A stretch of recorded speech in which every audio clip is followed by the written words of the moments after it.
Em nome do Pai, do Filho e do Espírito Santo. Amém. Meus irmãos, o tema dessa pregação na festa do corpo e sangue do Senhor é por que eu vou à missa. Esse é o tema. Por que eu vou na missa, né? Muitas vezes a gente deixa de ir à missa, talvez porque não nos confessamos, e aí fala, não vou poder comungar, ou por outros motivos na sua vida, uma segunda união, não sei. Há tantos motivos que muitas vezes nos tiram daquela comunhão sacramental, e aí nós abandonamos o Senhor, abandonamos a igreja do Senhor, ou muitas vezes o jovem acaba indo à missa, e na missa não encontra aquilo que buscava, porque vem na missa e diz, hoje a missa foi muito cansativa, os meninos cantaram um monte de estrofe, não parava mais, meu Deus do céu, não dessa missa, de outra que eu estou falando. Hoje eu fui na missa e o padre falou lá, não entendi nada do que o padre falava. Eu acho que a missa tinha que ter mais animação, a missa tinha que ter Uma vez uns jovens falaram, padre, eu estou com uma ideia legal aqui, padre. O que foi, jovem? Fale. Padre, a gente podia fazer uma missateca. Como que é missateca? É tipo uma cristoteca com missa. E aí na hora do canto a gente... luz. Falei, nossa, a ideia é muito, muito legal. Faz o seguinte, marca um dia aí e a gente conversa sobre isso, tá bom? Ele nunca conseguiu esse dia, até hoje. Eu não tenho nada a ver com isso. A missa, ela se dá, sem sombra de dúvidas, por uma graça toda especial, que tem a ver com o sacrifício. Vocês ouviram na segunda leitura, a primeira parte da segunda leitura era a pregação da quinta-feira santa, que eu falava, né? Eu não comungo também, comungar, amar é também não comungar. E essa primeira parte termina dizendo assim, que naquela noite o Senhor tomou o pão e disse, isto é meu corpo, tomou o cálice, isto é o meu sangue, que darei por vós, e termina no último versículo dizendo, toda vez que fizerem isso, farão memória da paixão do Senhor, da morte do Senhor, do sacrifício. Então, gente, missa é sacrifício. E se missa é sacrifício, sacrifício faz parte daquilo que é querido por Deus. A igreja, os homens, todas as religiões, em todos os tempos ofereceram um sacrifício. Mas sacrifício não é um sofrimento. Sacrifício é uma oferta expiatória. É uma oferta que redime. Sacrifício é como se você imolasse, dá para pagar os teus pecados, para unir a tua alma a Deus, tornasse sagrado um ato. Os homens de todos os tempos fizeram sacrifícios para, tornando sagrado aquele ato, unirem sua alma a Deus, ofereceram sacrifício, e naquele sacrifício eles se uniam a Deus, eram purificados dos seus pecados e cumpriam sem sombra de dúvida um ato de entrega, de oferta e de amor. Então o sacrifício, que é a maneira com que o homem cultua Deus e se une a Deus, a missa é sacrifício, a missa é o sacrifício. Mas no Antigo Testamento, os sacerdotes do Antigo Testamento ofereciam sacrifícios imperfeitos, sacrifício de animais. Então, para se unirem a Deus, era preciso o sacrifício de um animal, o sacrifício de alguma coisa que era ofertada a Deus, que era dada para unir um ato sagrado que unia o homem a Deus. Mas também era preciso um sacerdote. E na raiz da palavra, sacrifício, sacerdote, sacramento, sacro, tudo vem do sacrifício. O sacerdote era a ponte, o pontífice, a ponte que fazia um sacrifício, unindo o homem a Deus e trazendo as bênçãos de Deus para o homem. Então, o sacrifício era para a remissão dos pecados, para a ação de graças a Deus, para a adoração a Deus, para agradecer, para pedir a Deus o que o homem precisava. Todos tinham que fazer um sacrifício. E precisava de um sacerdote, então, que fazia a ponte entre o homem e Deus, e oferecia aquele sacrifício. Isso faz parte da religião.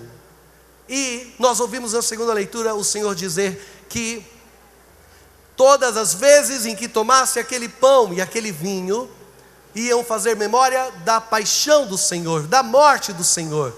Quer dizer, todas as vezes em que nós celebramos a missa, nós tornamos presente, atualizamos o sacrifício do Senhor. Então, pela Santa Missa, nós cumprimos aquelas obrigações que todo sacrifício deve oferecer. Pela Santa Missa, nós adoramos a Deus, porque todo sacrifício adora a Deus. Todo sacrifício dá ação de graças, reconhece a ação de Deus na sua vida. Todo sacrifício pede a Deus nas tuas necessidades, e todo sacrifício redime dos teus pecados. Mas os antigos sacrifícios eram imperfeitos. E daí no livro de Levítico você vê, os sacerdotes tinham que oferecer muitos sacrifícios, porque eles faziam e não agradava o coração de Deus em plenitude. Então precisava fazer de novo, e depois eles se contaminavam de novo, e depois eles pecavam de novo, e depois eles falhavam de novo. Então o sacrifício tinha que ser repetido inúmeras vezes. E no livro do Levítico você vai ler, o sacerdote tinha que cumprir um monte de obrigações, porque como que ele poderia oferecer o sacrifício? Ele tinha que se purificar, então ele precisava também cumprir um monte de regras, de obrigações. Gente, era algo tão difícil, era algo tão complicado, que então os homens, tudo para eles era pecado. Então tinha uma casta selecionada de um povo melhor, que vivia só para oferecer estes sacrifícios. Vocês estão entendendo o que eu estou falando? Então, está muito complicado isso aqui? Está chato? Bom que vocês mentem pelo menos, né? Se tiver chato, não fala a verdade não. Tem que oferecer um sacrifício. Mas como era incompleto e imperfeito, o Senhor Deus suscitou então um sumo e eterno sacerdote. O Senhor Deus levantou um sacerdote verdadeiro, que poderia oferecer um sacrifício perfeito. E esse sacerdote, amados irmãos, pegue a sua Bíblia em Hebreus capítulo 7. Hebreus capítulo 7.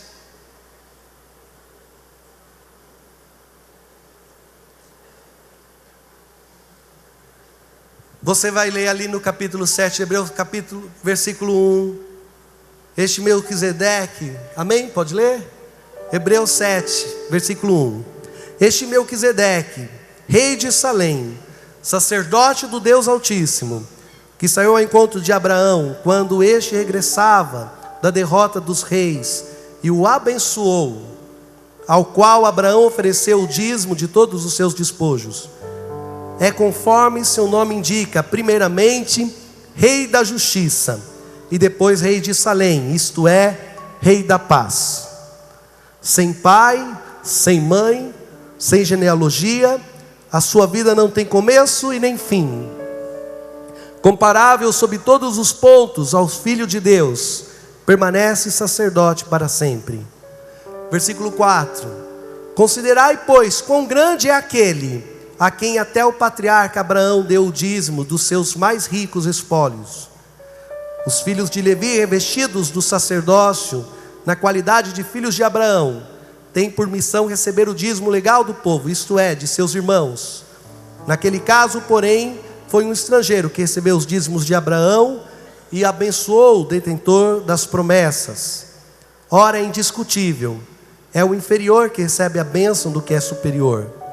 Demais aqui os levitas que receberam os dízimos são homens mortais. Lá, porém, se trata de alguém do qual é atestado que vive. Por fim, por assim dizer, também Levi, que recebe os dízimos, pagou-os na pessoa de Abraão, pois ele já estava em germe no íntimo deste, quando aconteceu o encontro com Melquisedeque. Se a perfeição tivesse sido realizada pelo sacerdócio levítico, porque é sobre este que se funda a legislação dada ao povo, que necessidade havia ainda de que surgisse outro sacerdote, segundo a ordem de Melquisedeque, e não segundo a ordem de Arão? Pois, transferido o sacerdócio, forçoso é que se faça também a mudança da lei. De fato, aquele a qual se implicam estas palavras é de outra tribo, da qual ninguém foi encarregado do serviço do altar.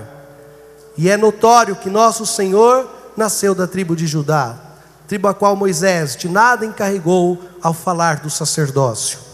Isto se torna ainda mais evidente se se tem em conta que este outro sacerdote que surge à semelhança de Melquisedeque foi constituído não por prescrição de uma lei humana, mas pela sua imortalidade. Porque está escrito: tu és sacerdote eternamente, segundo a ordem de Melquisedeque. Com isso está abolida a antiga legislação, por causa de sua ineficácia e inutilidade. Pois a lei nada levou à perfeição, apenas foi portadora de uma esperança melhor que nos leva a Deus. E isso não foi feito sem juramento. Os outros sacerdotes foram instituídos sem juramento. Para ele, o contrário, interveio o juramento daquele que disse: jurou o Senhor e não se arrependeu. Tu és sacerdote eternamente, e esta aliança da qual Jesus é o Senhor, lhe é muito superior. Palavra do Senhor. Você entendeu? Na carta aos Hebreus está dizendo assim: olha, todos os antigos sacerdotes que ofereceram sacrifícios, os sacrifícios eram imperfeitos, e eram sacrifícios do Antigo Testamento, que vinham de uma ordem, de uma sucessão, de uma tribo, de uma casta. Mas agora surgiu um novo sacerdote, um sumo e eterno sacerdote, que não vem da geração do Levítico, da geração do passado, do Antigo Testamento, mas um sacerdote que está cumprindo do Antigo Testamento, superior ao Antigo Testamento, um sacerdote mais perfeito ainda, um sacerdote que cumpre em plenitude aquele sacerdócio. E esse sacerdote vem sobre a linhagem e sobre a ordem do rei Melquisedeque. E nós ouvimos na primeira leitura do Gênesis 14, hoje, amados, 3 vezes fala de Melquisedeque a Bíblia. Gênesis 14, o Salmo 109 que nós cantamos, tu és sacerdote, e Hebreus 7. Então Melquisedeque, que é anterior à tribo de Arão, anterior, que foi o pai da fé, onde Deus tudo começou. Jesus é sacerdote na linhagem de Melquisedeque, e o seu sacerdócio é superior aos dos sacerdotes dos levíticos, porque os sacerdotes do Antigo Testamento, instituídos por uma linhagem de família como sacerdotes, precisavam de um cordeiro, precisavam de um animal, precisavam de um sacrifício exterior para honrar a Deus, para o perdão dos pecados, para a ação de graças a Deus. E agora, amados irmãos, nós temos em Jesus Cristo um eterno, um sumo sacerdote, que ofereceu um sacrifício perfeito e nos dá as graças do Pai em plenitude, e liga o homem ao Pai na máxima e perfeita plenitude. Se você entendeu quem é Jesus, o sumo e eterno sacerdote, pode aplaudir o Senhor.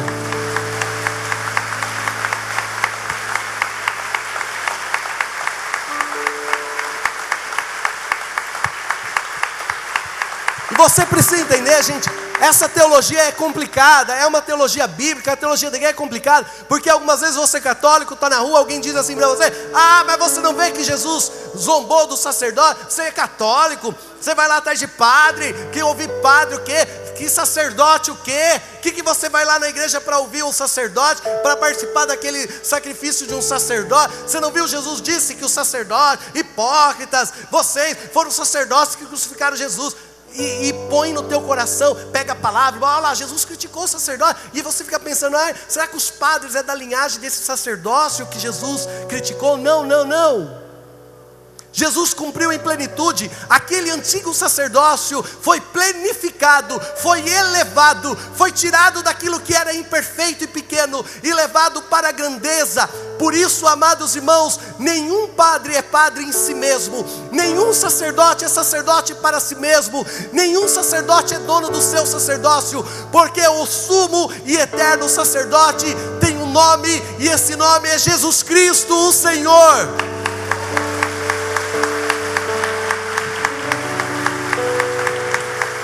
E você compreende que pesa sobre nós. E diz os grandes santos da igreja: ah, padres, se vocês compreendessem que estão persona Christi, a pessoa de Cristo, como o coração de vocês encheriam-se de temor, para que a sua vida pudesse honrar tão grande chamado. Meu Deus, treme o coração do padre, quando eu olho e penso, eu fico lembrando o meu dia de ordenação. Gente, que coisa maravilhosa, 7 anos de seminário, formação lá, escola, faculdade e tudo, e aí diaconato, 1 ano de diaconato, chegou o dia da minha ordenação, chorei um dia inteiro, sem parar. Aí depois eu falei, vou chorar tudo agora, porque quando eu entrar, eu tenho que entrar bonito, rindo. Aí eu falei, não vou chorar. Aí chorei, aí fui para minha ordenação, aí entrei. A hora que o bispo ungiu a minha mão, meu Deus, chorei. Sabe aquela hora que o padre, você já viu uma ordenação, gente? O bispo unge a mão assim, aí o padre levanta a mão e mostra para o povo, e fica pensando, meu Deus, Deus me consola. Mostra assim, aí o povo aplaude, aí a sua mãe chora, oh Deus. E todo mundo ali, aí você abraça, e aí todo mundo começa a beijar a sua mão, até você quer beijar a mão.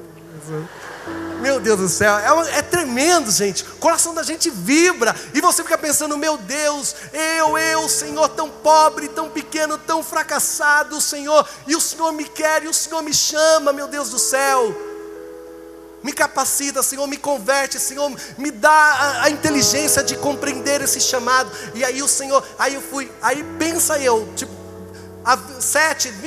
17 anos, 24 anos da minha vida, o seminarista ali na igreja, assistindo, adorando os santos mistérios. Sempre amei muito a missa, eu chorava, eu ia para a missa, eu me entregava na missa, eu chorava. As pessoas até perguntavam na missa se eu estava bem. Está tudo bem com você? Que eu ficava chorando na missa. Ai, que lindo. A missa vibrava no meu coração. Aí no outro dia ordenado, subo no altar, começo a ler as palavras do missal, começo a ler as palavras de Jesus, e fico olhando para aquela hoxa e dizendo, gente, eu estou falando essas palavras, e esse pão e esse vinho vai virar corpo e sangue do Senhor. Isso é tremendo, isso não me pertence, isso é maior do que eu, isso é maior do que eu creio, Senhor. Gente, sabe o que é você ajoelhar-se diante daquele mistério que você consagrou? Deus usou você, e você ajoelha e adora aquele Deus que é maior do que você. Isso é tremendo. Está além de nós, está além de um padre, está além de um padre. E eu digo para vocês uma coisa, os padres precisam de muita oração para que a nossa mente compreenda a grandeza desse sacerdócio. E eu queria que você entendesse isso, porque você tem que compreender, você não comunga das mãos do homem, você não comunga por um benefício, por uma capacidade intelectual, pela força do homem, você comunga das mãos do sacerdote que é Jesus Cristo. O padre na pessoa de Cristo, eu na pessoa do Anderson, não tenho o poder de perdoar pecados, pelo contrário, sou tão pecador e algumas vezes mais pecador, mas na pessoa de Cristo, Cristo tem autoridade de perdoar pecados. E o padre, usado pelo Divino Espírito Santo, diz, vai em paz, teus pecados estão perdoados. E você levanta com aquela certeza do perdão. Deus quis usar dos homens, Deus quer usar da gente, Deus quer precisar de nós para oferecer um sacrifício agradável no mundo. Deus quer precisar, isso é tremendo, gente, porque Deus podia fazer as coisas de qualquer jeito. Deus podia fazer Jesus aparecer na terra e não nascer de uma mulher. Deus quis precisar de uma mulher para que o seu filho fosse homem, tivesse um corpo, uma carne, um sangue. Deus quer precisar de um menininho que diz, olha Senhor, a multidão está aqui, vocês ouviram o evangelho? E eles estão com fome, nós estamos aqui no deserto, manda todo mundo, cada um se virar, Senhor. Compra um pastel lá na saída. Ah, Jesus não falou isso, né? E aí o que Jesus falou? Não, manda sentar em 50. Ele tomou 5 pães, 2 peixes, e elevou, abençoou, partiu, e houve a multiplicação dos pães. Amados irmãos, que coisa maravilhosa. Deus podia fazer a areia se tornar pão. Deus podia fazer do céu chover sobre aquele povo o maná que eles tanto precisavam. Mas Deus quer precisar de um menininho com 5 pães e 2 peixes. Deus quer precisar da tua pobre alma. Deus quer precisar da tua pobre vida. Deus quer precisar das tuas pobres mãos. Deus quer precisar, catequista, da tua pobre pobre voz. Deus quer usar músico do teu pobre dom. Deus quer usar ministro da tua pobre oferta. Deus, jovem, quer usar da tua pobre juventude. Deus quer usar da tua pobre vida, coroinha. Ministro, Deus quer usar da tua pobre oferta, porque com 5 pães e 2 peixes Ele alimenta uma multidão, e com um pouco da tua vida Ele alimenta o mundo. Então se dá, se doa, é do altar, é do alto, está além de nós, está além de nós. Por que o leitor coloca aquela veste, gente? Por que o leitor põe a veste para vir ler? Para falar que está todo mundo de branco, para ficar mais bonito? Põe a veste que é para tampar as vergonhices. Será que é isso? Não, nem era para, né? Não é para tampar. Se fosse para tampar, não era nem para vir, não. Põe a veste, vem aqui, lê a leitura, está com aquela veste branca. Por quê? Porque na hora em que ele está aqui para proclamar aquela palavra, para dizer aquele salmo, para cantar, quando o leitor está ali, Jesus se comunica, Jesus fala conosco na leitura e da palavra. É a voz do Senhor. Tem que tremer os pés do leitor, porque ele vai ser usado por Cristo. É o Cristo que se comunica. A palavra é dele, não nossa. Que coisa maravilhosa, amados irmãos. O sumo e eterno sacerdote é Jesus Cristo, e Ele quis precisar de nós. E o que Ele faz conosco? Multiplica e sacia a fome do mundo e da igreja. Este sumo sacerdote que você compreende, deu para compreender a primeira leitura, o salmo, deu para entender? Ele quis então, por este sacrifício, cumprir. Por que eu vou à missa? Porque só na missa eu cumpro isso. Gente, fala para mim uma coisa. Se você rezar o rosário de joelho, indo daqui para Aparecida de joelho, rezando o rosário, olha que penitência boa essa, hein? Chega lá, não tem nem perna. Nós vamos a pé para Aparecida, né? Eu estou combinando aí, ó. Vou a pé. Se eu vou chegar, não sei, mas que eu vou. Gente, se você fizer novena, se você fizer uma semana de vigília, se você dormir sentado, se você ficar comendo batata e alface por 1 mês, e oferecer todas essas penitências pela conversão, pela remissão dos teus pecados, para honrar e adorar a Deus, para pedir a Deus o que você precisa, para agradecer a Deus o que Ele te deu, tudo isso que você fizer não é perfeito e não alcança o coração de Deus, quando o próprio Filho dele o faz por nós.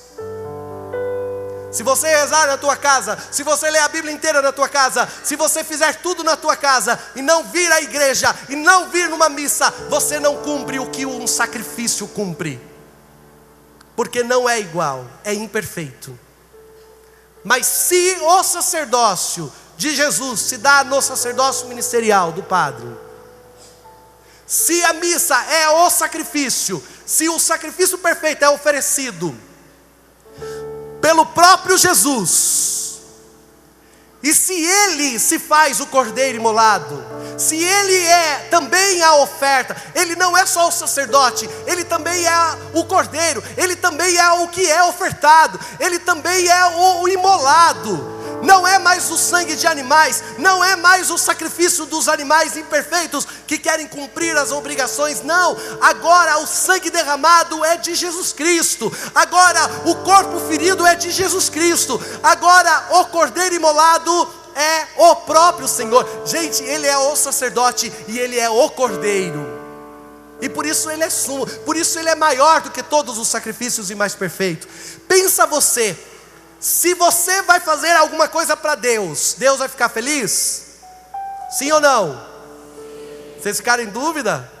Se você fizer um sacrifício para Deus, você faz um sacrifício para Deus, não vou comer doce esse mês inteiro, Deus vai ficar feliz? Sim ou não?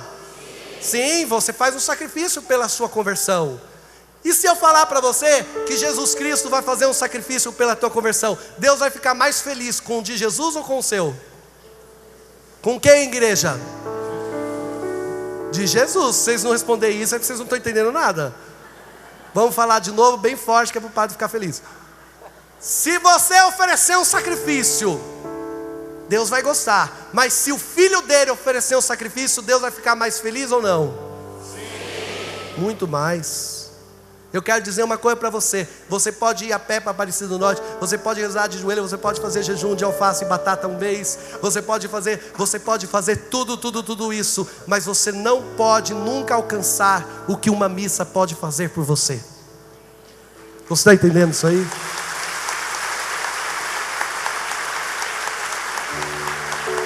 Porque na missa, quem faz é perfeito. Porque na missa quem se sacrifica é Jesus. Porque na missa quem se dá é o próprio Filho. Então quando você vem na missa e você vê nas mãos do Padre, naquele mistério do pão e do vinho, um sacrifício mais perfeito do que qualquer sacrifício que você fizer, então ali você tem que se ajoelhar e adorar, e você tem que amar, e você tem que chorar, e você tem que se derramar. E quando alguém fala: Padre, eu tenho o dom das lágrimas, eu venho na missa, eu começo a chorar, eu olho para Jesus, eu choro, eu falo, e amém, amém, tem que chorar mesmo, irmão, porque é tremendo o milagre que acontece em cada altar. Aquele que pode, aquele que é perfeito e santo, ele se oferece por mim, por você, num sacrifício perfeito. Ele se dá, ele se doa, ele toma sobre si os nossos pecados e ele oferece o sacrifício, que é sem sombra de dúvida a maior e melhor adoração que Deus merece, se dá numa missa.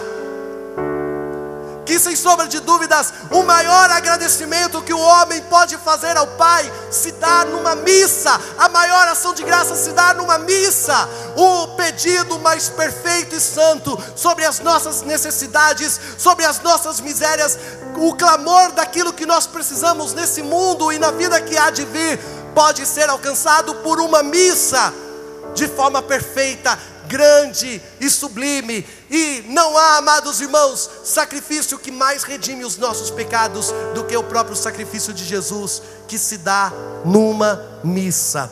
Por isso eu digo para você: por que você vem na missa? Porque mesmo que você faça todas as orações, que você leia toda a Bíblia, que você recite todas as coisas, mesmo que você faça tudo que está ao seu alcance, você não vai conseguir agradar e honrar a Deus como o próprio Filho o honra e o agrada no mistério do santo altar.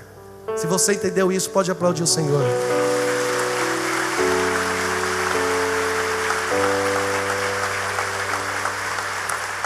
E eu não estou falando só de comungar, eu estou falando do que a missa é.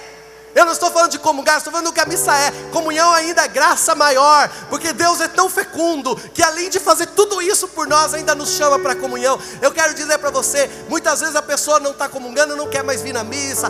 Eu não vou na missa, eu não quero participar, eu não vou lá porque eu não posso comungar. Então não entendeu o que a missa faz, não entendeu o que a missa é, não entendeu o que a missa alcança. Porque na missa, mesmo que você não comungue, Deus se dá por você inteiramente. E mesmo aqueles que não vêm na missa, mesmo todo mundo que curtiu o feriado de Corpus Christi, longe do altar de Jesus, não foi à igreja, diz que é católico e não foi à igreja, diz que não é católico e diz: eu não gosto de feriado católico. Toda a humanidade, por causa do sacrifício que se levanta nesse altar, será atingido pelos raios da misericórdia, porque Deus é bom. E por isso nós precisamos da missa. Precisamos, para todos os homens, de todos os povos e todos os tempos. Mas se você compreende isso, você não falta mais. Se você compreende, você não falta mais. Eu quero que você fale para a pessoa do seu lado os 4 motivos por que você vem na missa. Porque na missa eu adoro, porque na missa eu agradeço, porque na missa eu peço, porque na missa eu sou lavado dos meus pecados. Fala do teu jeito, já falei isso várias vezes, vai lá. Fala para quem está do seu lado, que é para ver se você aprendeu mesmo.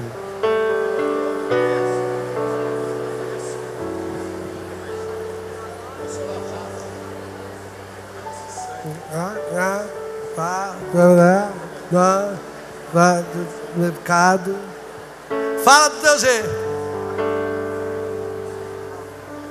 Presta atenção, gente. Eu não quero mais católico na Vila Cristo. Eu não quero mais católico que vem na missa. E você pergunta: e aí, por que você vai na missa? Porque a missa é tudo. O que é Deus para você? Tudo.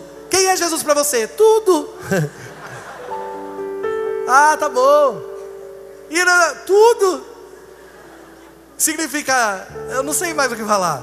Eu sei que é bom, mas não sei o que falar. Não, eu quero que você saiba falar alguma coisa. Nem que você não lembre as 4 coisas, mas você fale alguma coisa, pelo amor de Deus. Eu vou na missa porque na missa Jesus está lá e Ele adora o Pai em meu nome de forma sublime, perfeita e maravilhosa.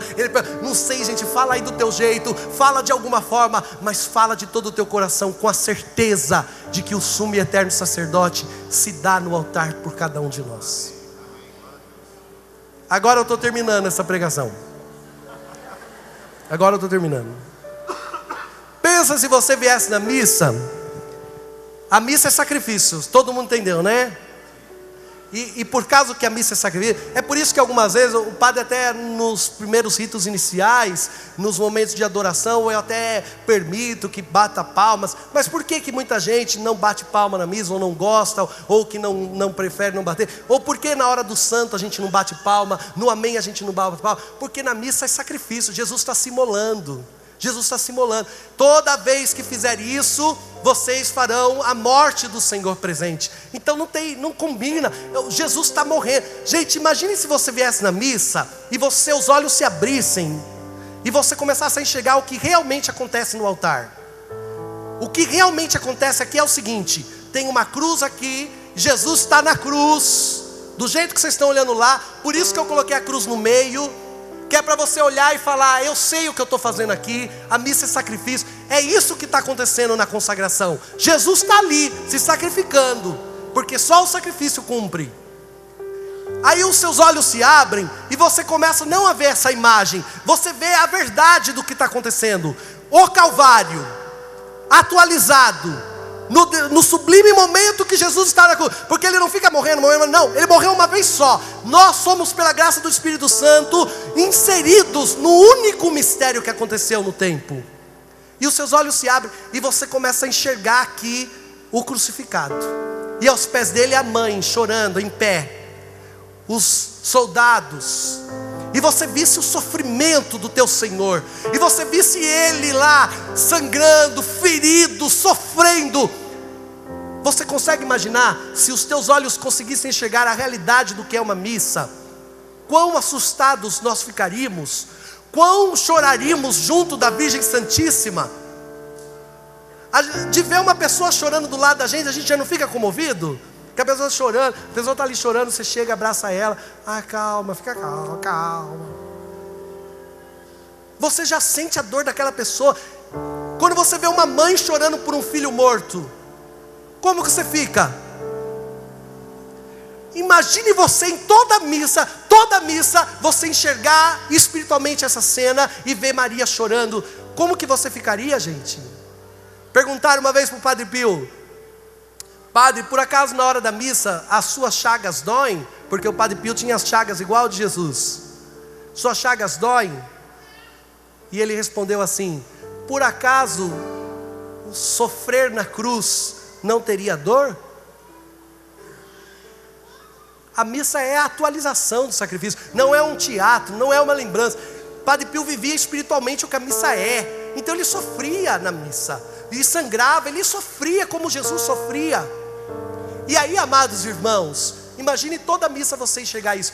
Nós íamos começar a dizer: não vou na missa não, porque eu não aguento. Quantos de vocês assistiram lá o filme do Mel Gibson? Vocês assistiram? Quem assistiu? Levanta a mão para o padre ver. Muito bem. Dos que assistiram, não se sentiram incomodados com a cena? Teve gente que nem consegue assistir. Tem gente que começa a ver aquilo e fecha os olhos. Não é verdade, gente? Imagine se toda a missa você visse o que realmente a missa é. Quanto o nosso coração ia sofrer. Mas, amados irmãos, Deus é tão bom, Deus é tão maravilhoso, Deus é tão misericordioso, que Jesus fez o seguinte: Ele disse: eu quero que vocês celebrem esse mistério da minha morte, mas saibam que no final da minha morte, que redime, que cumpre, que adora, que pede, que alcança todo o sacrifício que vocês precisam cumprir, saiba que eu venci a morte e eu ressuscitei. Então, para que o Senhor nos poupasse deste sofrimento, Ele uniu o mistério da missa ao banquete celebrado na Páscoa. Ele uniu o mistério do seu sacrifício ao banquete do corpo e do sangue, do pão e do vinho. Ele uniu. Ele disse: quando vocês tomarem esse pão, ele vai ser meu corpo. Quando tomarem esse cálice, ele vai ser meu sangue. E assim você pode vir todos os dias. E assim você pode participar todas as vezes. Porque você olha para o altar e o teu coração e a tua mente sabe que é sacrifício, mas os teus olhos se contemplam Cristo ressuscitado, escondido na hóstia branca. O teu coração se alegra por este pão partilhado na mesa. Que bonito é ver uma missa, o padre, o sacerdote, a casula, o pão, os cálices bonitos, as âmbulas bonitas, aquela hóstia branca que anda e cada um diz amém, na alegria de receber o Senhor que vence a morte, que ressuscita. Jesus nos amou tanto com misericórdia que nós podemos contemplar este mistério, esse sacrifício que nos salva de uma forma tão festiva, tão bonita, tão fraterna, tão de irmãos, que é partir o pão. Porque quando você ama alguém, você chama para quê na sua casa? Vamos jantar, para comer, para tomar café. Senta à mesa, vamos todo mundo comer junto aqui na mesa. Gente, que coisa maravilhosa. Jesus se faz nosso amigo. Jesus se faz um conosco de uma forma tão sublime e tão santa, que é o mistério da ceia do Senhor. A missa é sacrifício, mas a missa é sacramento. A missa é sacrifício, mas é sacramento e é ceia. Para que você venha. E o Senhor ainda diz mais. Disse o Evangelho. Vocês já cansaram? Disse o Evangelho. O povo estava onde?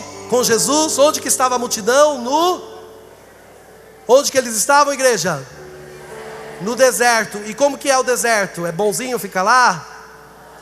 É quente, dá fome, o sol queimando. Vocês conseguem imaginar o que é estar no deserto? Gente, eu quero dizer para você, quantos de nós nos encontramos também muitas vezes no deserto, com a nossa vida assim seca, árida, fracos, sem ânimo para nada, tristes, abatidos, enfermos. Quantos de nós encontramos muitas vezes a nossa vida passando por um deserto tremendo, onde parece que Deus esqueceu de nós, e passando por provações, por humilhações, por tristezas. Quantos de nós muitas vezes chegamos aqui na igreja caídos, feridos pelos nossos pecados, desanimados, sem esperança. Quantas vezes viemos para a igreja abatidos, achando que não íamos continuar, que não íamos ter mais força. Se você já experimentou isso, pode levantar a mão. E depois que você veio para uma missa, e depois que o Senhor se deu no altar, e depois que você ouviu e comungou da palavra, e comungou da Eucaristia, e fez a sua comunhão espiritual, e recebeu e participou do sacrifício, algo divino aconteceu dentro de você.